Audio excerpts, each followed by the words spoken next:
उसने एक्चुअली शुरू से मुझे बहुत धोखे दिए हैं और बहुत उल्लू बनाया है, तो उस वजह से मैं बहुत ज़्यादा गुस्सा हूँ उस पर, क्योंकि शुरू से बस वो मुझसे झूठ ही कहते आई है और मुझे पता चल गया कि उसकी याददाश्त वादाश्त कुछ नहीं गई, अब तक सब नाटक था। और जो मैं इतनी मेहनत कर रहा था उसे वापस सारी चीज़ें याद दिलाने के लिए, वो सब वेस्ट।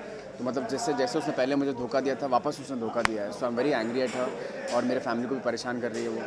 तो मैं बस उससे डिवोर्स मांगना चाहता हूँ और उसे इस घर से निकालना चाहता हूँ। और उसने मुझसे बहुत बार इस तरीके से बोला कि वो सच बोल रही है, और कई बार वो झूठ निकला है।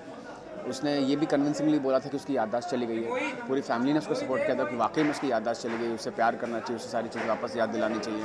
तो बहुत मुश्किल से एक बार फिर रणवीर ने उस पर भरोसा किया था, जो कि उसने तोड़ दिया। तो इस बार he has no reasons to actually think कि why she is saying lies और द ट्रूथ। रणवीर बहुत इनोसेंट लवर है। वो विदाउट एनी कंडीशंस ईशानी को प्यार करता है, और वो चाहता है एक सिंपल लव स्टोरी हो ईशानी के साथ उसकी। लेकिन ईशानी उसे इतना कॉम्प्लिकेट कर देती है, कोई भी प्रॉब्लम आती है तो वो रणवीर से पहले डिस्कस नहीं करती, वो सीधा भाग जाती है या फिर कहीं दूर चली जाती है और फिर नाटक करती है और फिर सब ड्रामे कर करके सब कुछ प्लान करती है। Ranveer wants a simple life with Ishani, but वो पॉसिबल ही नहीं हो पाता।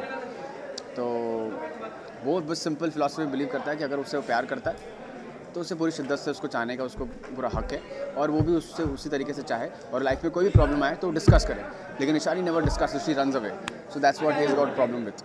आई would like to wish all the viewers a very happy Independence Day. Grand salute.